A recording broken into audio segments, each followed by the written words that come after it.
ലേവ്യപുസ്തകം 11 അധ്യായം. യഹോവ പിന്നെയും മോശെയോടും അഹരോനോടും അരുളിച്ചെയ്തത്, നിങ്ങൾ ഇസ്രായേൽ മക്കളോട് പറയേണ്ടതെന്തെന്നാൽ, ഭൂമിയിലുള്ള സകല മൃഗങ്ങളിലും നിങ്ങൾക്ക് തിന്നാകുന്ന മൃഗങ്ങളിവ. മൃഗങ്ങളിൽ കുളമ്പ് പിളർന്നിരിക്കുന്നതും കുളമ്പ് രണ്ടായി പിരിഞ്ഞിരിക്കുന്നതും അയവിറക്കുന്നതുമായതൊക്കെയും നിങ്ങൾക്ക് തിന്നാം. എന്നാൽ അയവിറക്കുന്നവയിലും കുളമ്പ് പിളർന്നിരിക്കുന്നവയിലും നിങ്ങൾ തിന്നരുതാത്തവ ഇവ. ഒട്ടകം അയവിറക്കുന്നുവെങ്കിലും കുളമ്പ് പിളർന്നതല്ലായ്കകൊണ്ട് അത് നിങ്ങൾക്ക് അശുദ്ധം. കുഴിമുയൽ അയവിറക്കുന്നുവെങ്കിലും കുളമ്പ് പിളർന്നതല്ലായ്കയാൽ അത് നിങ്ങൾക്ക് അശുദ്ധം. മുയൽ അയവിറക്കുന്നുവെങ്കിലും കുളമ്പ് പിളർന്നതല്ലായ്കയാൽ അത് നിങ്ങൾക്ക് അശുദ്ധം. പന്നി കുളമ്പ് പിളർന്നതായി കുളമ്പ് രണ്ടായി പിരിഞ്ഞിരിക്കുന്നത് തന്നെയെങ്കിലും അയവിറക്കുന്നതല്ലായ്കയാൽ അത് നിങ്ങൾക്ക് അശുദ്ധം. ഇവയുടെ മാംസം നിങ്ങൾ തിന്നരുത്, പിണം തൊടുകയുമരുത്, ഇവ നിങ്ങൾക്ക് അശുദ്ധം. വെള്ളത്തിലുള്ള എല്ലാറ്റിലും വെച്ച് നിങ്ങൾക്ക് തിന്നാവുന്നവ ഇവ. കടലുകളിലും നദികളിലുമുള്ള വെള്ളത്തിൽ ചിറകും ചെതുമ്പലുമുള്ളവയൊക്കെയും നിങ്ങൾക്ക് തിന്നാം. എന്നാൽ കടലുകളിലും നദികളിലുമുള്ള വെള്ളത്തിൽ ചലനം ചെയ്യുന്ന എല്ലാറ്റിലും വെള്ളത്തിലുള്ള സകല ജന്തുക്കളിലും ചിറകും ചെതുമ്പലുമില്ലാത്തതൊക്കെയും നിങ്ങൾക്ക് അറപ്പായിരിക്കണം. അവ നിങ്ങൾക്ക് അറപ്പായി തന്നെ ഇരിക്കണം. അവയുടെ മാംസം തിന്നരുത്, അവയുടെ പിണം നിങ്ങൾക്ക് അറപ്പായിരിക്കണം. ചിറകും ചെതുമ്പലുമില്ലാതെ വെള്ളത്തിലുള്ളതൊക്കെയും നിങ്ങൾക്ക് അറപ്പായിരിക്കണം. പക്ഷികളിൽ നിങ്ങൾക്ക് അറപ്പായിരിക്കേണ്ടുന്നവ ഇവ. അവയെ തിന്നരുത്, അവ അറപ്പാകുന്നു.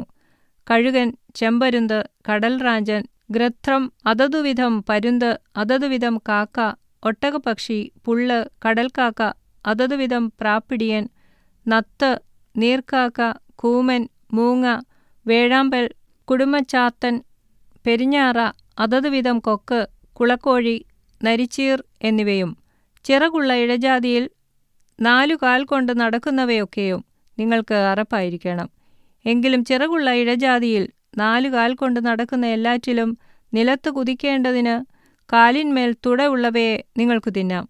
ഇവയിൽ അതതുവിധം വെട്ടുകിളി, അതതുവിധം വിട്ടിൽ, അതതുവിധം ചീവീട്, അതതുവിധം തുള്ളൻ എന്നിവയെ നിങ്ങൾക്ക് തിന്നാം. ചിറകും 4 കാലുമുള്ള ശേഷം ഇഴജാതിയൊക്കെയും നിങ്ങൾക്ക് അറപ്പായിരിക്കണം. അവയാൽ നിങ്ങൾ അശുദ്ധരാകും. അവയുടെ പിണം തൊടുന്നവനെല്ലാം സന്ധ്യവരെ അശുദ്ധനായിരിക്കണം.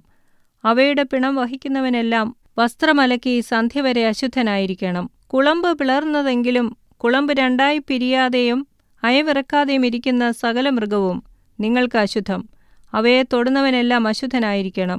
4 കാൽ കൊണ്ട് നടക്കുന്ന സകല മൃഗങ്ങളിലും ഉള്ളം കാൽ പതിച്ച് നടക്കുന്നവയൊക്കെയും നിങ്ങൾക്ക് അശുദ്ധം. അവയുടെ പിണം തൊടുന്നവനെല്ലാം സന്ധ്യവരെ അശുദ്ധനായിരിക്കണം. അവയുടെ പിണം വഹിക്കുന്നവൻ വസ്ത്രമലക്കി സന്ധ്യവരെ അശുദ്ധനായിരിക്കണം. അവ നിങ്ങൾക്ക് അശുദ്ധം. നിലത്തിഴയുന്ന ഇഴജാതിയിൽ നിങ്ങൾക്ക് അശുദ്ധമായവ ഇവ. പെരുച്ചാഴി, എലി, അതതുവിധം ഉടുമ്പ്, അളുങ്ക്, ഓന്ത്, പല്ലി, അരണ, തുരവൻ, എല്ലാ ഇഴജാതിയിലും വെച്ച് ഇവ നിങ്ങൾക്ക് അശുദ്ധം. അവ ചത്തശേഷം അവയെ തൊടുന്നവനെല്ലാം സന്ധ്യവരെ അശുദ്ധനായിരിക്കണം. ചത്തശേഷം അവയിലൊന്ന് ഏതിന്മേലെങ്കിലും വീണാൽ അതൊക്കെയും അശുദ്ധമാകും.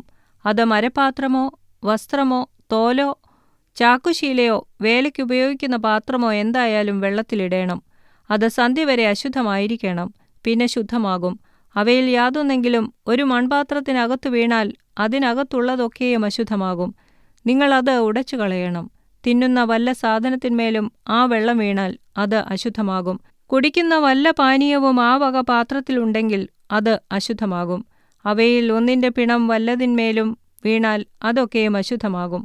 അടുപ്പോ തീച്ചട്ടിയോ ഇങ്ങനെ എന്തായാലും അത് തകർത്തു കളയണം. അവ അശുദ്ധമാകുന്നു. അവ നിങ്ങൾക്ക് അശുദ്ധമായിരിക്കണം. എന്നാൽ നീരുറവും വെള്ളമുള്ള കിണറും ശുദ്ധമായിരിക്കും. പിണം തൊടുന്നവനോ അശുദ്ധനാകും. വിതയ്ക്കുന്ന വിത്തായ വല്ല ധാന്യത്തിന്മേലും അവയിൽ ഒന്നിന്റെ പിണം വീണാലും അത് ശുദ്ധമായിരിക്കും. എന്നാൽ വിത്തിൽ വെള്ളമൊഴിച്ചിട്ട് അവയിൽ ഒന്നിന്റെ പിണം അതിന്മേൽ വീണാൽ അത് അശുദ്ധം. നിങ്ങൾക്ക് തിന്നാകുന്ന ഒരു മൃഗം ചത്താൽ അതിന്റെ പിണം തൊടുന്നവൻ സന്ധ്യവരെ അശുദ്ധനായിരിക്കണം. അതിന്റെ പിണം തിന്നുന്നവൻ വസ്ത്രമലക്കി സന്ധ്യവരെ അശുദ്ധനായിരിക്കണം. അതിന്റെ പിണം വഹിക്കുന്നവനും വസ്ത്രമലക്കി സന്ധ്യവരെ അശുദ്ധനായിരിക്കണം. നിലത്തിഴയുന്ന ഇഴജാതിയെല്ലാം അറപ്പാകുന്നു, അതിനെ തിന്നരുത്. ഉരസുകൊണ്ട് ചരിക്കുന്നതും 4 കാൽ കൊണ്ട് നടക്കുന്നതും അല്ലെങ്കിൽ അനേകം കാലുള്ളതായി നിലത്തിഴയുന്നതുമായ യാതൊരു ഇഴജാതിയെയും നിങ്ങൾ തിന്നരുത്. അവ അറപ്പാകുന്നു. യാതൊരു ഇഴജാതിയെക്കൊണ്ടും നിങ്ങളെ തന്നെ അറപ്പാക്കരുത്. അവയാൽ നിങ്ങൾ മലിനപ്പെടുമാറ് നിങ്ങളെ തന്നെ അശുദ്ധമാക്കുകയും അരുത്. ഞാൻ നിങ്ങളുടെ ദൈവമായ യഹോവയാകുന്നു. ഞാൻ വിശുദ്ധനാകയാൽ നിങ്ങൾ നിങ്ങളെ തന്നെ വിശുദ്ധീകരിച്ച് വിശുദ്ധന്മാരായിരിക്കണം. ഭൂമിയിൽ ഇഴയുന്ന യാതൊരു ഇഴജാതിയാലും നിങ്ങളെ തന്നെ അശുദ്ധമാക്കരുത്. ഞാൻ നിങ്ങൾക്ക് ദൈവമായിരിക്കേണ്ടതിന് നിങ്ങളെ മിസ്രയീം ദേശത്തുനിന്ന് പുറപ്പെടുവിച്ച യഹോവയാകുന്നു. ഞാൻ വിശുദ്ധനാകയാൽ നിങ്ങളും വിശുദ്ധന്മാരായിരിക്കണം. ശുദ്ധവും അശുദ്ധവും തമ്മിലും തിന്നാകുന്ന മൃഗത്തെയും തിന്നരുതാത്ത മൃഗത്തെയും തമ്മിലും വകതിരിക്കേണ്ടതിന് ഇത് മൃഗങ്ങളെയും പക്ഷികളെയും വെള്ളത്തിൽ ചലനം ചെയ്യുന്ന സകല ജന്തുക്കളെയും നിലത്തിഴയുന്ന ജന്തുക്കളെയും പറ്റിയുള്ള പ്രമാണമാകുന്നു.